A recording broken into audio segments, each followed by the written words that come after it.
Hello, I'm Mr. Eliason, and welcome to APUSH. Today we're going to look at the end of good times at the end of the 1920s and talk about the stock market crash of 29 and the factors that led to the ensuing Great Depression.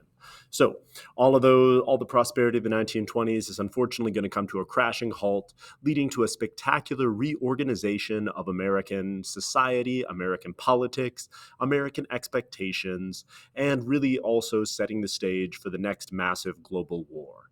So let's set the stage for all those things. Here's your objectives for today. Pause, take them in. Let's keep moving. It's important to discuss the U.S. role in foreign policy during this time period because the Great Depression really became a global event as the failure of the U.S. economy cascaded around the world and led to increasing instability in a whole bunch of different places. During the 1920s, for the most part, the United States was relatively isolationist. We failed to join the League of Nations for reasons of independence and Republican resistance. We also didn't join the World Court under Coolidge, remaining ourselves isolationist for the most part. And so the United States did our best to stay out of foreign affairs. We did participate in some of the arms reduction conferences, but in general, even the Washington Naval Conference and the ensuing treaties, they did put ostensible limits on the size of different countries' navies, but in general, they ended up outraging groups like the Japanese, who felt like they were being treated unfairly. And the enforcement component of this is not really there. So when someone steps out and starts moving their navy beyond the limits created by by the treaties, you don't really have any enforcement power within a country's borders. And so you're just going to have to increase your Navy, and then we get right back into the naval arms race. So in general, it's a good idea if everyone's negotiating in good faith, but there's really no guarantee that that's going to happen. We also get this peace movement called the Kellogg-Briand Pact, which basically works the same way. All nations agree to not use war as a tool of foreign policy going forward. And so all of the signatories to the Kellogg-Briand Pact agree that they're never going to go to war again, which is again great. The problem, of course, being if you don't have an adequate military to fight a war, you're not going to be able to enforce this, right? And so there's still a sort of understanding that everyone's going to need to have some measure of military strength. And at the same time, if someone breaks the Kellogg-Briand Pact, you don't have any real tool to stop them but warfare. And so as long as everyone's on the same page and doesn't want to go to war, the Kellogg-Briand Pact is a great idea. But as soon as someone starts to aggressively encroach on someone else's territory, what options do you have? I mean, showing them a slip of paper that they signed is hardly going to be convincing. War is really the only tool, and military intervention is really the only tool you have in order to stop this from happening. And so none of this really puts a cap on all of this aggression. We do start what's called the good neighbor policy in Latin America. Calvin Coolidge goes on a goodwill tour across Latin American countries. Unfortunately, this does not really undermine or get rid of dollar diplomacy. And so despite Coolidge's goodwill tour, we're still promoting American business interests. We're still supporting banana republics and dictatorships. Under Roosevelt, we do finally remove our military forces from Haiti, and we're not going to have any military troops stationed throughout the Caribbean or Latin America. But we really don't need it at this point because fruit companies like the United Fruit Company have established banana republics, and we're getting our interests done with dollars instead of bullets, in the words of Bill Taft. So we are, to some degree, being a good neighbor, although we're still going to intervene in Latin American countries, in more informal ways. In the 1920s, we do have the massive economic collapse of Germany. Basically, everyone's aware, hopefully, of the hyperinflation crisis that struck the Weimar Republic early in the 1920s. And so Japan also had a Showa financial crisis during this same time period. You had the collapse of the Japanese banking system due to deregulation and an earthquake, creating massive damage. And so there is some economic uncertainty, but the strength of the American economy becomes the real bulwark holding these financial systems together. In Europe, the Dawes plan of payments allows the U.S. to loan money to Germany, who can pay reparations to the Allies, who can pay their debts to us. And so as long as the U.S. economy remains strong, it props up the rest of the world economy, and we stave off a financial collapse. So Germany comes out of their hyperinflation crisis. The beer hall pushed is unsuccessful. The Weimar Republic continues to hold. Japan's economy somewhat recovers, although the Japanese military, at least, and some of the Japanese business community are convinced that they need more capital and resources. And so they're still going to want to aggressively expand into Manchuria. But again, there's no massive economic crisis and everything is going okay. In the election of 1928, the Republicans are going to be in one of the strongest positions they've been for a while. The Republican candidate is going to be Herbert Hoover. You might remember him from the U.S. Food Administration, providing aid to World War I and in the aftermath. He's also a relatively successful businessman, and he's a fan of free market economics. We're going to see a substantial increase in stock market and the value of the stock market during this time period, and a massive economic boom in the late 1920s, which really shores up the Republican case that another Republican should be elected. The Democrats go with Al Smith, who has the double problem of, one, being a Democrat in a time of Republican dominance, and two, he's Catholic, and so there's a bunch of anti-Catholic sentiment towards Al Smith. He was the governor of New York at the time. And so there's this sense that we can't vote for a Catholic because he's more loyal to the Pope than to the Constitution. And Hoover's got a pretty persuasive, albeit ironic, slogan. Straightforward, yes. Okay, let's move forward then. Hoover is going to dominate in 28 in one of the most one-sided elections that we've seen in an incredibly long time. All the states that are not still aggressively voting against Abraham Lincoln, and Massachusetts and Rhode Island, because of their large Irish Catholic population, end up voting for Hoover. And so we have a Republican landslide, 83.5% of the electoral vote, and Hoover gets voted in with a wide margin. Everyone feels pretty good about this. The stock market is doubling and redoubling. People are buying on margin and making tons of money, and life is good in the United States in the late 1920s. Unfortunately, the stock market crash of October of 1929 is going to bring this to a screeching halt. This stock market crash is noteworthy for a whole variety of different reasons. One is the sheer scope of it. The stock market had been facing a speculative bubble due to buying on margin, people buying stocks with borrowed money with the idea that they were going to increase in value. This artificially inflated the value of the stock market throughout the 1820s and would lead, regardless, to a precipitous readjustment. But that crash led to a general financial crash. And then the problem with the stock market crash of 29 is not necessarily that it crashed, but that the market kept crashing, and that the market kept readjusting and kept falling for a whole host of reasons from 1929 all the way to its low in 1932. So it's not just one stock market readjustment. It's not just Black Tuesday or Black Thursday.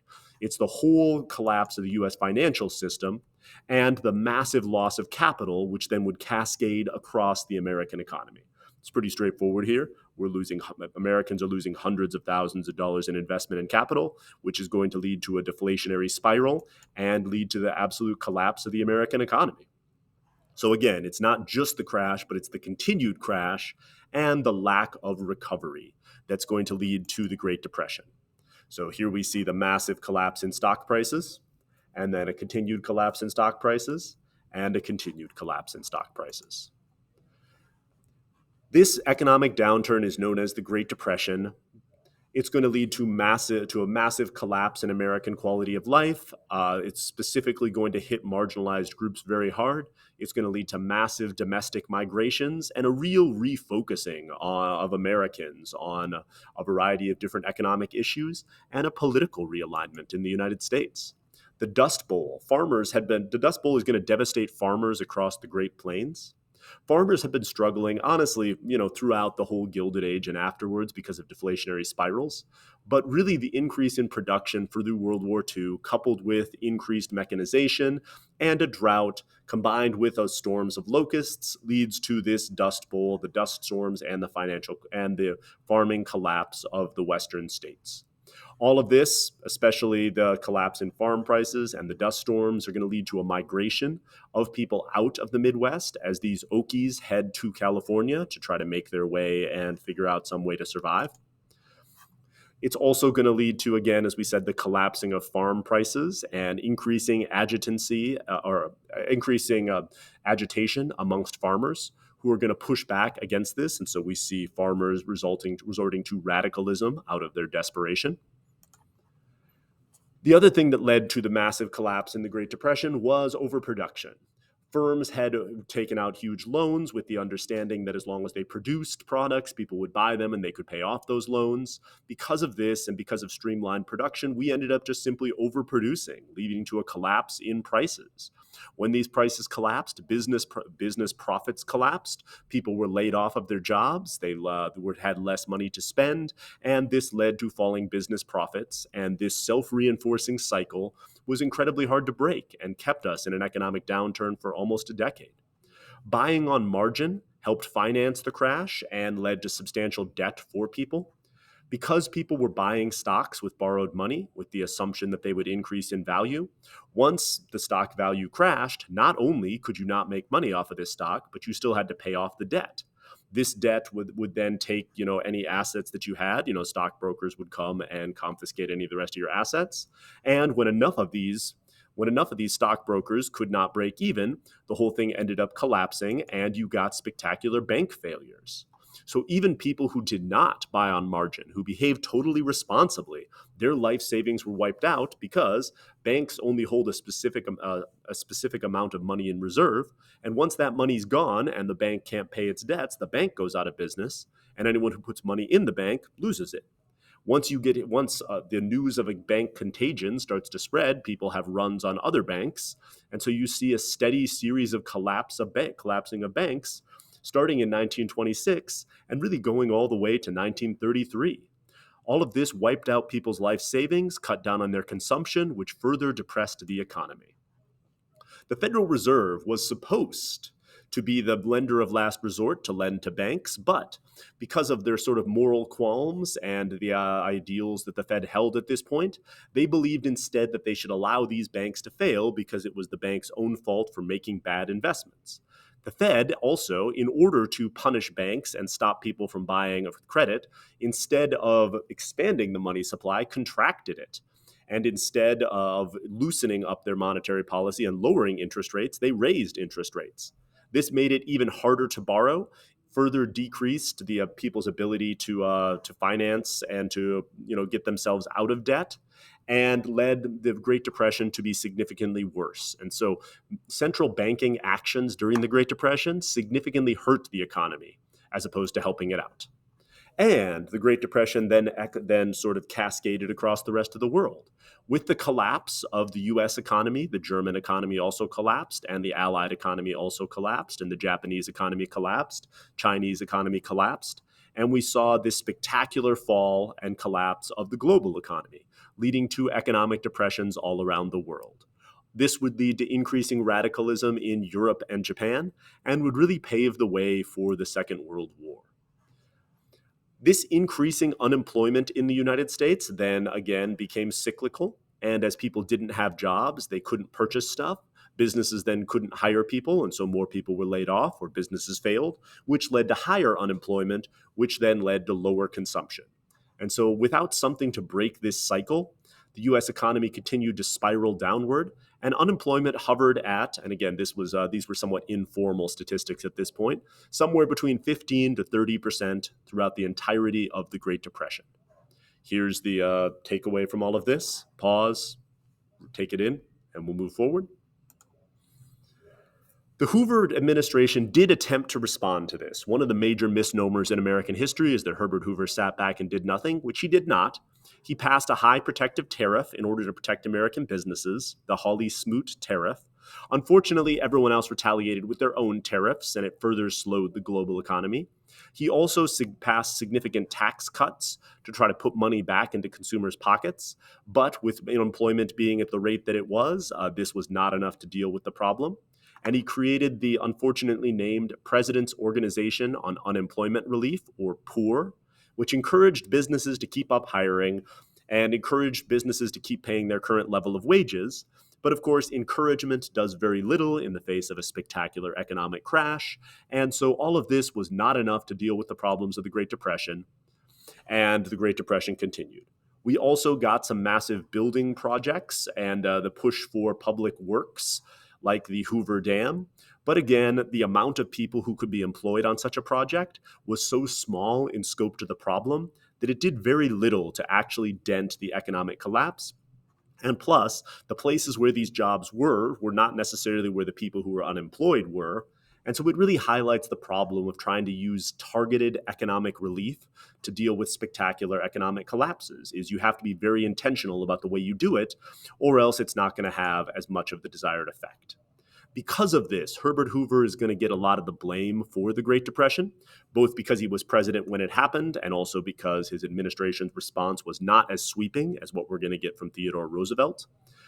The makeshift communities where homeless and unemployed people live were called Hoovervilles, and there was a real sense that Herbert Hoover was responsible for all of this. And so it gave the Democrats a massive boost going into the election of 1932 for someone else to step in with a broad new vision who's going to change the direction of the country. Here's the takeaways from Hoovervilles, so pause and read. We also got demands for relief from World War I veterans. The bonus army descended on Washington, D.C., hoping that the government would pay out a bonus to them that they were due in the 1930s early. But federal troops and police responded to clear out these veterans, creating a really, really negative situation as far as optics goes.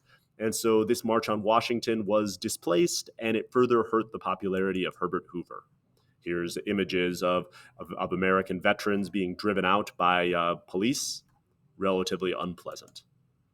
Here's Herbert Hoover's statement on his dismissal of his dispersal of the bonus army.